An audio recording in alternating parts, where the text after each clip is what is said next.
Chapter 9 verse 51 onwards. మన వల్ల లూకా సువార్త 9వ అధ్యాయం 10వ అధ్యాయం చూసుకుందాం. 9వ అధ్యాయం 51వ వచనం నుంచి చదువుకుందాం. He gave a very great important topic called Jerusalem in his discourse. ఆయన యెరూషలేము గురించి ఎంతో ప్రాముఖ్యమైన విషయాన్ని ఈ యొక్క వాక్య భాగంలో మనకి ఇచ్చి ఉన్నారు. Jerusalem, as Sandeep had mentioned, it is an ancient city. మరి సందీప్ చెప్పినట్లు అది యెరూషలేం అనేది చాలా ప్రాచీనమైనటువంటి పట్టణము. Lord had longed to have his kingdom established in Jerusalem. దేవుడు మరి ఆ యొక్క ప్రాంతంలో ఆయన యొక్క రాజ్యం అక్కడ స్థిరపరచాలని అనుకున్నారు. Because it was mentioned in the book of Ezekiel. మరి హెజ్కేల్ లో చెప్పిన విధంగా ఆ విధంగా ఉన్నది. Ezekiel was written 780 BC. మరి హెజ్కేల్ అనే ఆ పుస్తకం అయితే 780 సంవత్సరాలు క్రీస్తు పూర్వం రాయబడి ఉన్నది. Because Lord had a plan to bring his son, he brought him to Jerusalem. మరి దేవునికైతే తన కుమారుని ఈ లోకానికి తీసుకురావాలనే ఆలోచన ఆ ప్రణాళిక ఉన్నది కనుక యెరూషలేం పట్టణానికి తీసుకొచ్చారు. Micah chapter 5 verse 2 says, Bethlehem Ephrathah, you are not a small town, out of you comes out a ruler. మరి మైకా 5:2లో చెప్పిన విధంగా బెత్లెహేము ఎఫ్రాతా నీ మరి ఉన్న పట్టణం అన్నిటిలో అంటే చిన్నదాని ఉన్న నీ నుంచి మరి రక్షకుడు రాబోతున్నాడు. And before he was crucified, he cried laments about Jerusalem. మరి ఆయన మరి శిలువ మరణం పొందుకోవడానికి ముందు ఆ యెరూషలేం గురించి ఆయన మరి గట్టిగా బిగ్గరగా అరిచినట్టు మనం చూస్తున్నాం. Chapter 23 of Matthew verse 37, it says, Oh Jerusalem, Jerusalem, how you killed my prophets. మరి మత్తయి సువార్త 23:37లో చెప్పినందుకు యెరూషలేమా మరి ఏ విధంగా నా యొక్క ప్రవక్తను నువ్వు చంపి ఉన్నావు అని చెప్పాను అంటున్నారు. And how I kept you like a fowl which keeps her chicks under her wings.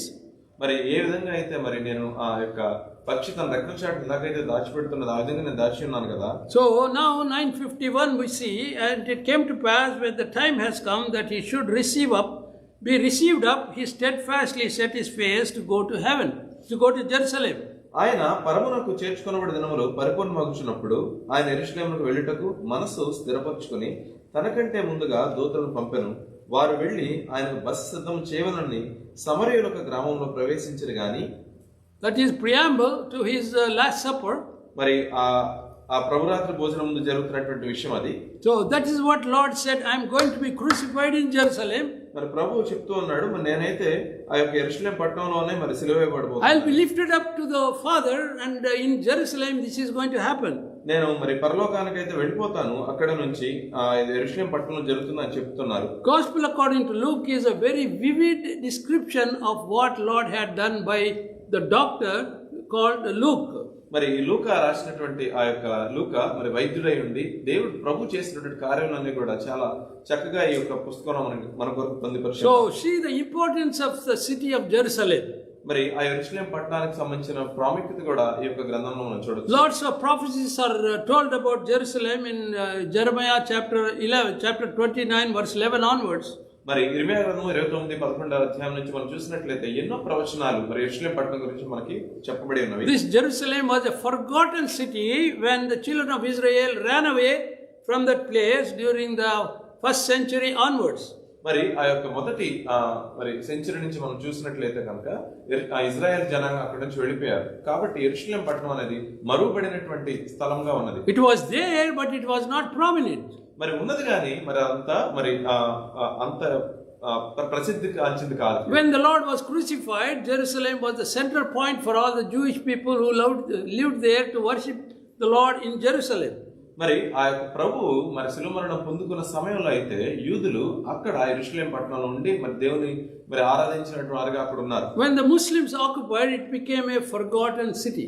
మరి ముస్లిమ్స్ ఎప్పుడైతే ఆ యొక్క ప్రాంతాన్ని ఆక్రమించారో అది మరుగుపడినటువంటి పట్టణంగా మారిపోయింది. But the Lord has not forgotten that city. అదే దేవుడు దాన్ని మరిచి ఉండలేదు. During our time 1948, he brought the children back from all over the world to now called Israel.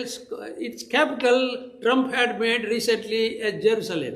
మరి మనం చూసినట్లయితే కనుక 1948వ సంవత్సరంలో అంటే మనం నివసిస్తున్నట్టు ఈ సమయంలో మరి అనేక చోట్లకి మరి చెదరగొట్టబడినటువంటి ఆయన జనులందరినీ తీసుకొచ్చి పోగు చేసి అక్కడ ఇజ్రాయెల్ అనే ఒక దేశంగా ఏర్పాటు చేసి దేవుడు మనం తీసుకొచ్చి మనం చూస్తున్నాం. So keep that point called Jerusalem in your minds all the time. మరి యెరూషలేం అనే విషయాన్ని మీ యొక్క హృదయాల్లో ఎప్పుడు కూడా జ్ఞాపకం ఉంచుకోండి. If you are born again, మీరు ఒకవేళ మరి తిరిగి జన్మించినట్లయితే, if you receive the Lord as a Savior, మరి ప్రభు నీ స్వకీయ రక్షణను ఏర్పరచుకున్నట్లయితే, confess your sins, నీ పాపం ఒప్పుకున్నట్లయితే, your ultimate destination is to go to Jerusalem. That's what the Lord had prepared. నువ్వు అంతిమంగా చేరవలసిన ప్రాంతమే యెరూషలేం పట్టణం. అది ఎందుకంటే దేవుడు మన కోసం సిద్ధపరిచి ఉన్నాడు. Revelation chapter 21, Lord says there's going to be a new Jerusalem.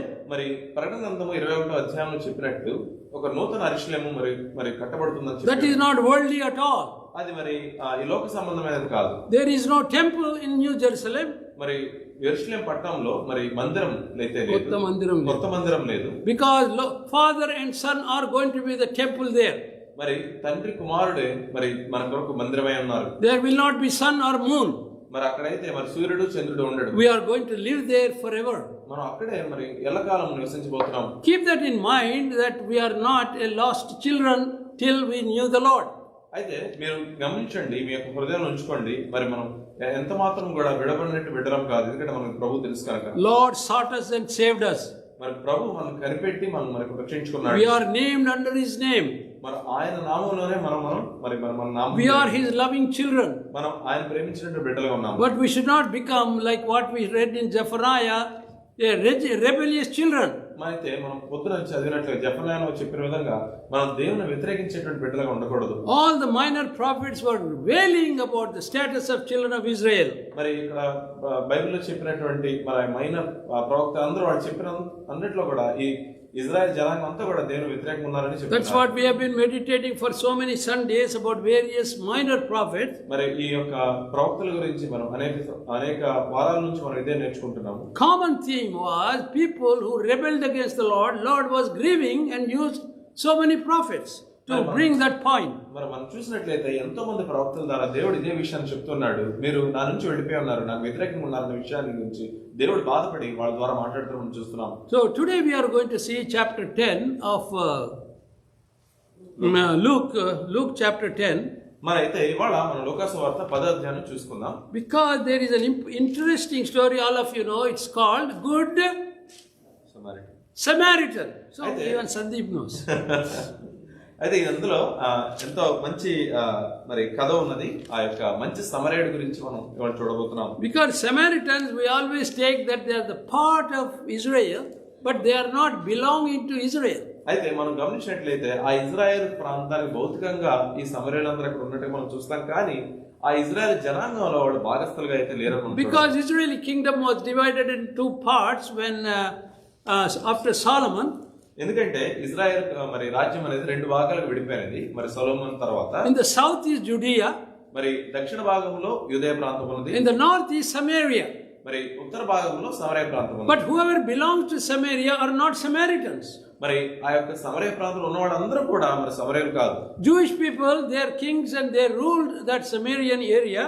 మరి యూదులు ఉన్నటువంటి వారు యూదా రాజులు ఆ యొక్క ప్రాంతాన్ని అయితే పరిపాలించినట్టు మనం చూస్తాం. And Samaritans were not welcome into the Jewish realm. మరి అక్కడ ఉన్నటువంటి సమరయులందరూ కూడా ఆ యూదయ ప్రాంతంలోకి వాళ్ళు ఎప్పుడు కూడా మరి ఆహ్వానించబడలేదు. That's why we see in John chapter 4 when the Lord went to a well called Jacob's well. మరి మనం అదే చూస్తున్నాం. యోహాను సువార్త 4వ అధ్యాయం చూసినట్లయితే మరి ప్రభు ఆ యాకోబు బావి దగ్గరికి వెళ్ళినప్పుడు he went with the purpose of reaching out to a woman. మరి ఆయన అయితే అక్కడ వెళ్ళింది మరి ఆ సువార్తను ప్రకటించడానికి ఆ స్త్రీ కోసమే ఆయన వెళ్ళారు. Not because she was Samaritan. మరి ఆవిడ సమరయ కాబట్టి కాదు, సమరయ స్త్రీ కాబట్టి కాదు. Because she was in sin. ఎందుకంటే ఆవిడ పాపములో ఉన్నది కాబట్టి ప్రభు ఆమె దగ్గరికి వెళ్ళారు. That's what we see reformation of this Samaritan woman. మనం ఆ యొక్క మరి సమరయ స్త్రీ మార్పు చెందిన విషయాన్ని కూడా మనం చూడబోతున్నాం. So he said, bring your husband, then we'll have some talk. అయితే ఆయన అంటూ ఉన్నాడు, మరి నీ భర్తను తీసుకురా, వాళ్ళతో మనం మాట్లాడదాం అంటున్నాడు. Because she said, you know, Jewish people don't mingle with Samaritans. మరి ఆమె అంటున్నది మరి యూదులు మరి సమరయులతో మరి కలిసి మాట్లాడరు కదా అని అంటున్నది. That shows the magnanimity of the Lord. మరి ప్రభు యొక్క మరి ఆసక్తికరమైన విషయాన్ని అక్కడ చూడవచ్చు. I am not throwing you out because you are Samaritan, because I want to reach out to you because you are a sinner. నువ్వు సమరయ స్త్రీ కాబట్టి నేను త్రోసిపుచ్చావు అనుకోవట్లేదు, కానీ నువ్వు పాపివి కాబట్టి నేను నీ దగ్గరకు వచ్చి నీ దరిచేరుకు చేరాలనుకుంటున్నాను. Then she saw the reality of her life. అప్పుడు ఆమె తన జీవితం యొక్క మరి నిజ స్వరూపం చూసింది. Then she became a greatest evangelist to reach out to the people of the village about telling about the Lord Jesus Christ. మరి ఆ వెంటనే ఆవిడ మరి దేవునికి పరిచయం చేయడానికి మరి ఆ యొక్క ప్రాంతం అంతా వెళ్ళి ప్రభు గురించి చెప్పింది. So same character he brings here in a different scenario. మరి అదే యొక్క విషయాన్ని మరి ఇంకొక కథలో మనం చూడబోతున్నాం. Verse 30. లూకాసు వార్త 10వ అధ్యాయం 30వ వచనము. And Jesus answering said, a certain man went down from Jerusalem to Jericho and fell among thieves, who stripped him of his raiment and wounded him and departed, leaving him half dead. అందుకు యేసు ఇట్లనెను, ఒక మనుష్యుడు యెరూషలేము నుండి యెరికో పట్టణంకు దిగి వెళ్ళుచు దొంగల చేతిలో చిక్కెను. వారు అతని బట్టలు దోచుకొని అతను కొట్టి కొరప్రాణంతో విడిచిపోయారు. He never said that this fellow was a sinner or not. మరి ప్రభు అయితే అతను పాపి కాదనే విషయం చెప్పలేదు మనకి. He just did not discourse that thing at all. It shows the disparity of the people in their attitude to human beings. ఇక్కడ అతని యొక్క వ్యక్తిగత పరిస్థితి గురించి చెప్పలేదు కానీ అయితే అతను ఉన్న పరిస్థితిని గమనించినటువంటి మిగతా వారి యొక్క మనస్తత్వాల గురించి ఈ యొక్క కథ మనం. He is dead on the street, half dead. మరి అయితే మరి యొక్క వీధిలో పడిపోయి ఉన్నాడు, మరి కొరప్రాణంతో ఉన్నాడు. If it was this day, modern day, మరి అదే ఇవాళ ఆధునిక రోజు అయితే కనుక we all take cell phones and take pictures. మనందరం కూడా మన సెల్ ఫోన్ తీసుకొని ఫోటోలు తీసుకుంటాం. But there a Levite came that way. మరి అక్కడైతే ఒక లేవీయుడు అయితే ఆ మార్గంలో వెళ్తున్నాడు. He looked at him. మరి అతను చూశాడు. And he went away. అతను వెళ్ళిపోయాడు. Not because this fellow was Jewish or not Jewish, but it was not his responsibility to take care of these half dead people. Maybe a police case. I don't know why he did not look at him. అయితే అతను అనుకుంటున్నాడు అతడు యూదయుడా లేక సమరయుడా అని అయితే తను ఆలోచించుకోలేదు కానీ ఇదంతా మనకు ఎందుకు, మళ్ళీ ఇందులో నేను ఏదైనా చేస్తే ఇంకేదైనా ఇబ్బంది వస్తుందో అనే ఉద్దేశంతో వెళ్ళిపోయినట్టుగా అనుకుంటున్నాను. Then came a Levite. ఆ తర్వాత లేవియా వచ్చాడు. He also did the same thing. అతను కూడా అదే చేశాడు. Verse 32. 32వ వచనం. And likewise a Levite, when he was in that place, came and looked on him and passed by the other side. అలాగనే లేవీయుడు ఒకడు ఆ చోటికి వచ్చి ప్రక్కగా పోయెను. These two are of the same tribe. వీళ్ళిద్దరూ కూడా లేవి యొక్క ఆ యొక్క వర్గానికి చెందిన. Priest is our priesthood from Levite order. యాజకుడు కూడా మరి లేవి నుంచి వచ్చిన వాడే. This Levite may not be a priest, but he was of a Levite order. మరి ఈ లేవీయుడు అయితే మరి యాజకుడు కాకపోవచ్చు కానీ మరి లేవీయుడు అయితే ఉన్నాడు. They are special people to pray to the Lord for their sins and for the public sins. మరి లేవీయులందరూ కూడా మరి యాజకత్వమైన పనులు చేయడానికి దేవుడు మరి ప్రత్యేక నియమించినటువంటి మరి వర్గము. They show carelessness of these people, not helping somebody who is in a dire state of help. మరి ఈ పరిస్థితి మనం చూస్తా ఉంటే వాళ్ళ యొక్క మనస్థితి ఏ విధంగా ఉందంటే ఏ మాత్రం సహాయం చేయడానికి ముందుకు రావట్లేదు. Then the Samaritan comes. మరి ఆ తర్వాత సమరయుడు వచ్చాడు. Samaritan was unwanted by Jewish people. మరి సమరయుడు అయితే ఈ యోధులు మరి పక్కకు తోసివేసిన వాటిగా He had compassion upon him. అయితే అతనికి మరి జాలి కలిగినట్టు హృదయం కలిగి ఉన్నాడు. By a certain Samaritan, as he journeyed, came where he was, and when he saw him, he had compassion on him. అయితే ఒక సమరయుడు ప్రయాణమై పోవచ్చు అతడు పడి ఉన్న చోటికి వచ్చి అతన్ని చూచి అతని మీద జారిపడి దగ్గరకు పోయి నూనెయు ద్రాక్షలను పోసి అతని గాయములను కట్టి తన వాహనం మీద ఎక్కించి ఒక పోటుకుళ్ళ వాని ఇంటికి తీసుకుని పోయి అతను పరామర్శించెను. There shows three people with two different characters. అక్కడ మనం ముగ్గురు వ్యక్తులు మరి రెండు రకాలుగా ఉన్నట్టుగా చూస్తున్నాం. Some are indifferent to whatever troubles people are going through. ఎందుకంటే కొంతమంది మన జీవితంలో జరిగే మరి ఇబ్బందులు బట్టి వాళ్ళు ఏం పట్టించుకోరు. Some people unwanted by the people who are in that city still has compassion on that person. మరి కొంతమంది అయితే వాళ్ళు తిరస్కరించబడిన పరిస్థితులు ఉన్నప్పటికీ కూడా మరి ఎదుటివారి పట్ల మరి జాలి కలిగి ఉంటారు. What do you think of our lives? మరి మన జీవితాలను బట్టి మీరు ఏం ఆలోచిస్తున్నారు? When you know the Lord, మీరు ప్రభువుని తెలుసుకున్నట్లయితే you transform yourself into what is called royal priesthood. మరి నీ జీవితం ఏ విధంగా రూపాంతరం చెందిందంటే నువ్వు దేవుని యొక్క యాజక సమూహంలో చేర్చబడిన వాడుగా ఉన్నావు. When somebody needs a spiritual help, you should be there present, not like these two people who walked away from this suffering man. ఎవరికైనా కానీ ఆత్మీయంగా సహాయం కావాలని అనే పరిస్థితి వచ్చినప్పుడు మరి దేవుని యాజక సమూహంలో నువ్వు కూడా చేర్చబడ్డావు కనుక నీ బాధ్యతగా వాళ్ళకి సహాయం చేయవలసినది ఈ ఇద్దరు వ్యక్తుల్లా కాకుండా. Many times we see that others are helping, we have some sort of uneasiness. ఎవరైనా వేరే వాళ్ళకి సహాయం చేస్తా ఉంటే మనకు తెలియకుండానే మనం దాని గురించి ఏదో బాధపడుతుంటాం. Lord specifically brought Samaritan's name in this story.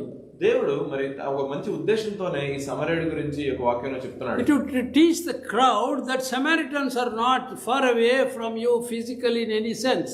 అయితే ప్రభు వాళ్ళకి ఏం చెప్తున్నాడంటే ఈ సమరయులు మీకంటే తక్కువగా ఏమాత్రం లేరు అనేటువంటి విషయాన్ని ఆయన They చెప్తున్నారు. have the same compassion on each other. వాళ్ళకి మరి అదే జాలి ఉన్నది ఒకరి పట్ల. They have attitude to help people who are in trouble each other. మరి ఎవరైతే మరి ప్రమాదంలో ఉన్నారు, ఇబ్బందుల్లో ఉన్నారు, వాళ్ళకి సహాయం చేసిన గుణం కలిగి ఉన్నారు వాళ్ళు. So what we can compare ourselves in the spiritual way. మరి దీన్ని మన ఆత్మీయంగా ఏ విధంగా మనం సరి చూసుకోవాలి? Whether you are a Pharisee or priest or Levite. ఒకవేళ నువ్వు యాజకుడు అయినా మరి లేవుడు అయినా ఎవరైనా కానీ. Or when you transform yourself from Samaritan creed from outside into the Lord's band. అయితే నువ్వు ఒక అన్యుడిగా ఉండి మళ్ళీ ప్రభు యొక్క మార్గంలో ఆయన నీ పాపాలు ఒప్పుకొని ఆయన మార్గంలో చేర్చబడిన వాడు అయితే, when you are of that sort, you have to take care of each brother and sister who are in trouble spiritually. నువ్వు ఎవరైనా కానీ మరి దేవుని యొక్క రాజ్యంలో చేర్చబడిన తర్వాత ఏ సహోదరి అయినా ఏ సహోదరుడికి అయినటువంటి మరి ఆత్మీయ సంబంధమైన ఇబ్బందుల్లో నువ్వు వాళ్ళ పక్క నుండి వాళ్ళకి సహాయం చేయవలసిన. See, Paul's ministry was going through all these difficulties when he was preaching gospel in Turkey and in Europe.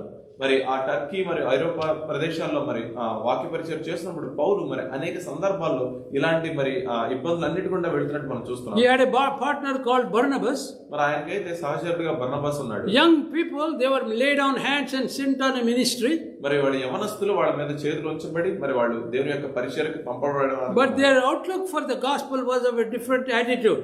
అయితే వాళ్ళు మరి సువార్త ప్రకటించిన విధానానికి మరి ఎంతో ప్రత్యేకంగా ఉన్నది. Because the Nicaea, the council of the Jewish people, sent them to preach only circumcision for the Gentiles.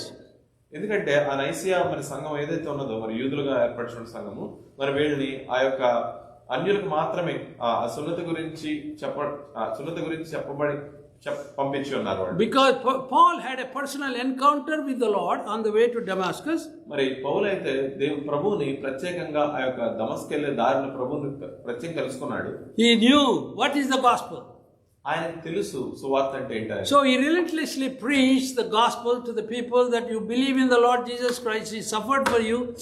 Now he is risen again and sitting at the right hand of the Father to give us a hope. ఎందుకంటే పౌలు తన యొక్క సువార్త ప్రకటించినప్పుడు ప్రభు మన కొరకు వచ్చాడు, మన కొరకు బాధపడి తను చనిపోయి తిరిగి లేచి పరలోకానికి వెళ్ళి తండ్రి కుడి చేత కూర్చుని ఉన్నాడు అనే విషయాన్ని ఆయన ప్రతి ఒక్కరికి ప్రకటిస్తూ ఉన్నాడు. So he wanted to tell Jewish people Samaritan is not a pariah. He was a good Samaritan. He had the same quality of God having compassion on all of us when we were suffering in our sin. ప్రభు సమరయుడి గురించి చెప్తున్నప్పుడు ఆ యూదులతో చెప్తున్నప్పుడు ఇతను ఎంతో మాత్రం తీసిపారేసిన వ్యక్తి కాదు, మరి దేవుని యొక్క గుణం జాలి కలిగినటువంటి గుణం ఏదైతే దేవునికి ఉన్నదో అదే గుణము ఈ యొక్క సమరయుడిలో మనం చూడవచ్చు అని చెప్పి. So because Paul had preached the repentance by knowing the Lord Jesus Christ as Savior, మరి పౌలు తను ప్రభువుని తెలుసుకొని రక్షణ పొందుకోవాలని ఏదైతే మరి ప్రకటిస్తున్నాడో he established churches all over Turkey and also in Europe with this theme that Christ is the only Savior. మరి ఈ ప్రభు ఒక్కడే రక్షకుడు అనేటువంటి విషయాన్ని ప్రకటిస్తూ మరి ఆ యొక్క ప్రాంతాలన్నింటిలో అనేక సంఘాలను ఆయన స్థాపించున్నాడు. Barnabas went back to Jerusalem.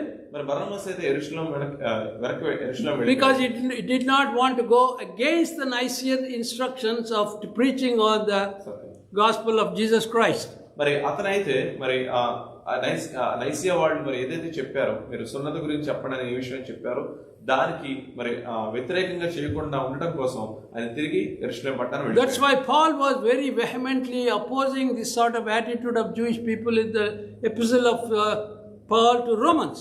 అందుకని రోమా పత్రికలో పౌలు ఈ విషయం గురించి ఎంతో ప్రత్యేకించి ఆ యూదులు మరి చేస్తున్నటువంటి ప్రచారానికి వ్యతిరేకంగా ఆయన విషయాలను కూడా పొందుపరిచి ఉన్నాడు. You should circumcise your hearts, not your body. మీ యొక్క హృదయాన్ని మీరు సున్నతి చేసుకోవాలి, మీ శరీరాలు కాదనే విషయాన్ని పౌలు ప్రత్యేకంగా ఆ యొక్క రోమా పత్రికలో. So how we can see similarity here. మరి దానికి మరి ఇప్పుడు జరుగుతున్నటువంటి ఈ యొక్క కథలో మరి ఎటువంటి పోలికలు ఉన్నాయి చూడాలి. He started with the compassion on the person.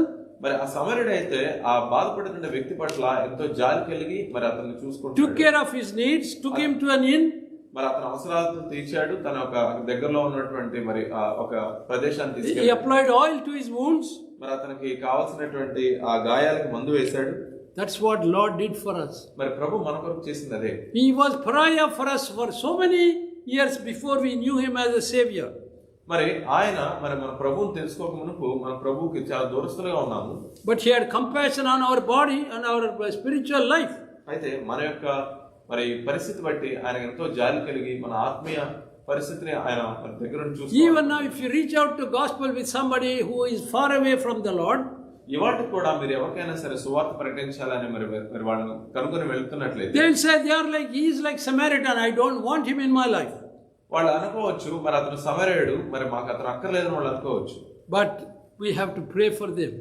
మనం వారి గురించి ప్రార్థన చేయాలి. This person came from heaven to heal our wounds. Spiritually we are wounded.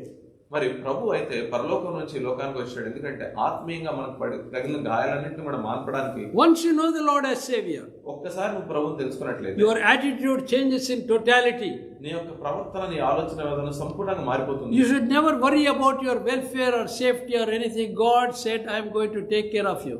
నీ యొక్క భౌతికమైన పరిస్థితుల గురించి ఎప్పుడు కూడా నువ్వు ఆలోచించక్కర్లేదు, ఎందుకంటే ప్రభు వాటిని అన్నిటి గురించి ఆలోచిస్తున్నాడు. You must come to a conclusion, whatever happens in my life, it is God's plan. నువ్వు ఏ స్థితికి రావాలంటే నా జీవితంలో ఏం జరిగినా పర్లేదు, ఎందుకంటే దేవుని చిత్తం నా జీవితంలో జరుగుతుంది అనేటువంటి నిశ్చయతకు నువ్వు రావాలి. In the story, the main person was not the wounded guy, but it is Samaritan.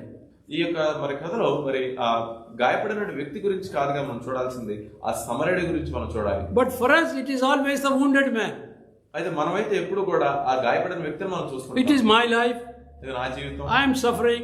నేను బాధపడుతున్నాను. I have all problems. నాకు అన్ని ఇబ్బందులు ఉన్నాయి. But God is looking after us without any interference what we are in His eyesight. అయితే ప్రభు అయితే ఆయన కనుచూపు నుంచి మనకు జీవితంలో జరుగుతున్న ప్రతి విషయాన్ని ఆయన దగ్గరగా చూస్తున్నాడు, వాటన్నిటి గురించి ఆయన చింతిస్తున్నాడు. This is where we have to think and look at the Lord. మరి దీన్ని బట్టి మనం ప్రభువుని చూడాలి. Because when you reach out to people with gospel, మీరు ఎప్పుడైనా సరే మనుషులకి సువార్త చెప్పడానికి ప్రయత్నిస్తున్నట్లయితే many of the times you see opposition. ఎప్పుడు కూడా చాలా సార్లు మీరు వ్యతిరేకతను గమనిస్తారు. So brother Prabhakar works in the agency.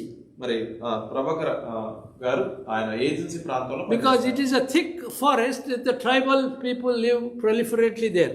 మరి అక్కడ దట్టమైన అడవులు ఉండటం వల్ల అక్కడ కోయ జనాలు ఉంటారు. So reaching out to them with gospel is a different task for them. It is beyond their understanding. ఎందుకంటే వాళ్ళకి సువార్త ప్రకటించడం అనేది చాలా మరి వ్యత్యాసంగా ఉన్నది, ఎందుకంటే వాళ్ళకి అర్థం చేసుకోవడం కూడా చాలా కష్టం. But to go there, it is a very difficult travel either. మరి అక్కడ వెళ్ళటం కూడా చాలా కష్టమైన పని. Here Jerusalem to Jericho is a long travel, hilly area. అయితే యెరూషలేము నుంచి యెరికో పట్టణానికి వెళ్ళడానికి అది మరి దూరమైనటువంటి ప్రయాణం, అలాగే అది కొండ ప్రాంతం కూడా. This Samaritan was an unwanted man in that area. అసలు సమరయుడు ఆ ప్రాంతంలో ఉండకూడని వ్యక్తి. Because they did not interact, Jewish people, with Samaritans. యూదులు ఆ సమరయులతో అసలు కలవడానికి మాట్లాడడానికి ఇష్టపడినటువంటి వారు ఉన్నారు. Same thing when you go to agency, you are a pariah, you are an unwanted fellow. మరి అలాగే మరి ఏజెన్సీ ప్రాంతానికి వెళ్ళినప్పుడు మరి వాళ్ళైతే నేను మరి వ్యతిరేకించే వారుగానే ఉంటారు. It is the same task what he is facing whenever he gives gospel.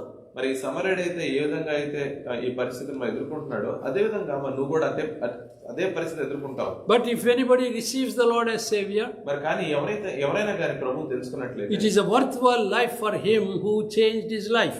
అయితే నువ్వు చేసిన కార్యం అనేది అతని జీవితాన్ని మార్చింది కనుక అది చాలా మంచి కార్యం. One day we went to door in Bellevue. ఒకసారి మేము బెల్వ్యూలో డోర్ టు డోర్ వెళ్ళాము. I and Lisa, you know Lisa, right? Lisa and Toby. Lisa, Toby, నేను ముగ్గురు వెళ్ళాము. No, only Lisa and I went, and we went and knocked on a house. అయితే మేము నేను Lisa మాత్రం వెళ్ళి ఒక ఇంటి ద్వారాన్ని మేము కొట్టాము. So lady of the house opened the door. ఆ యొక్క ఇంట్లో ఉన్న స్త్రీ ఆ యొక్క మరి ద్వారం తెరిచింది. Then we said we came to talk to you. అయితే మేము అన్నాం మీతో మాట్లాడడానికి మేము వచ్చాము అన్నాం. As in Indian tradition, that lady said, my husband is not at home, you can come back later. మరి భారతీయ సంస్కృతి ప్రకారం ఆవిడ అన్నది మా భర్త ఇంట్లో లేడు, మరి ఆయన వచ్చినప్పుడు తిరిగి రండి. When we were about to go back, her husband entered the house. మేము వెళ్ళిపోతున్నాం, తిరిగి వెళ్ళిపోయే సమయానికి ఆమె భర్త అక్కడికి వచ్చాడు. Then he asked, what do you want? ఆయన అడిగాడు, మీకు ఏం కావాలని అడిగాడు. Then we said, we wanted to talk to you. అయితే మేము అన్నాం మీతో మేము మాట్లాడాలన్నాం. He said, come in, have a seat. ఆయన లోపలికి రండి కూర్చోండి మాట్లాడండి. Then we sat. మేము కూర్చున్నాం. Then Lisa started about the Lord Jesus Christ. అయితే లీసా మరి ప్రభువైన యేసుక్రీస్తు గురించి చెప్పడం కొనసాగించింది. Suddenly he got up. మరి ఆ వ్యక్తి అయితే ఎంత కోపంతో లేచి Get out of my house. మా ఇంట్లో నుంచి బయటకు I వెళ్ళిపోయి don't want to listen to the name of Jesus Christ here. అయితే అంటూ ఉన్నాడు, యేసు ప్రభు యొక్క నామం నా ఇంట్లో వినపడటానికి వీల్లేదు, మీరు బయటకు వెళ్ళిపోండి అన్నాడు. Then I said, think peacefully. అయితే అప్పుడు నేను అంటున్నాను, మీరు కొద్దిగా నెమ్మది. We have not come to harm you or anything. మేము ఇక్కడికి వచ్చి మీకు ఏదో మిమ్మల్ని బాధ పెట్టాము, మేము రాలేదు. I studied all your holy books.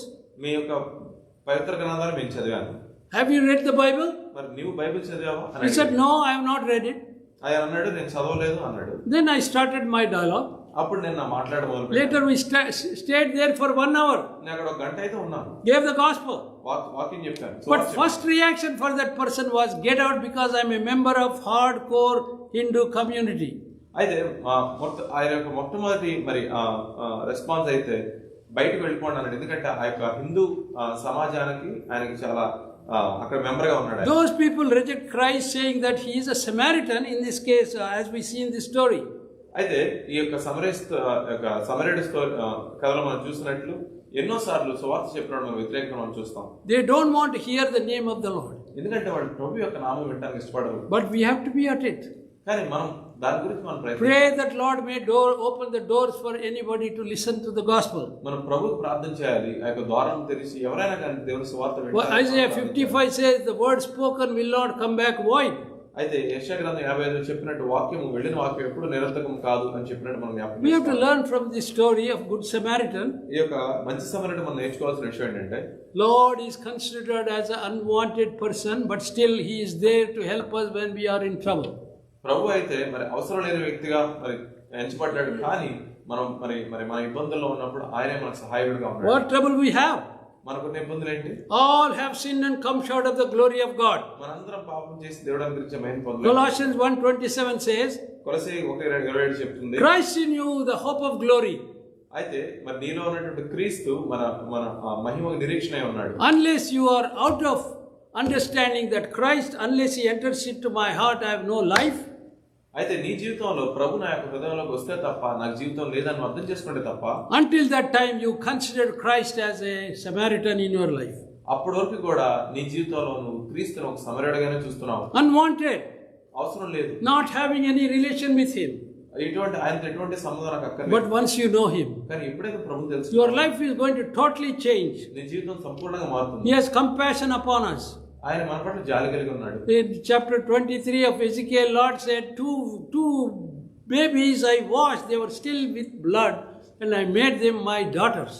ప్రభు ఎహెజ్కేలు 23లో చెప్పినట్లు రెండు చంటి పాపలు ఉన్నాయి, వారిద్దరు రక్తంతో రెండు ఉన్నాయి, వాళ్ళని నా బిడ్డలు. I washed your blood.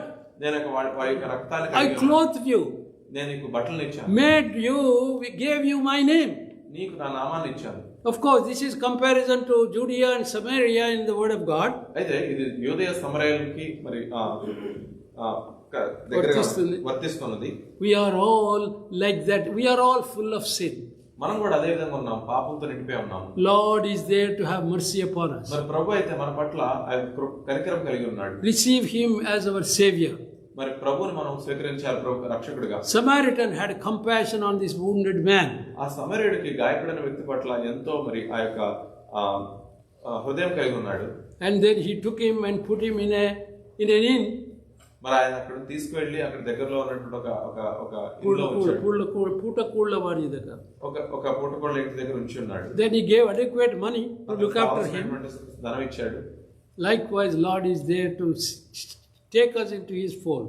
అదే విధంగా ప్రభు మన గాయాలు కట్టి ఆయన యొక్క మరి సన్నిధి ఆయన తీసుకుంటాడు. I tell you, once you know the Lord, your life changes in totality.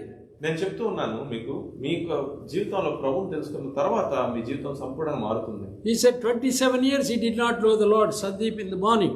ప్రభు సందీప్ ఇందాక అంటూ ఉన్నాడు 27 సంవత్సరాలు ప్రభువుని తెలుసుకోలేకపోయాను అన్నాడు. What a wasted time. అది ఎంత వ్యర్థమైనటువంటి సమయం. If he had known the Lord earlier, తన ఒక ప్రభువుని తెలుసుకున్నట్లయితే he could have been more impact on somebody else's life. తన దేవుని పరిచర్య మరింత బాగా చేశాడు, మరి ఎంతో మంది జీవితాల్లో మరింతగా వెలుగు తీసుకెళ్ళాడు. Maybe his uncle would have known the Lord before he died in COVID. అయితే అతను మా మామయ్య కూడా మరి ప్రభువుని తెలుసుకున్నాడేమో. We should be instrumental wherever we are.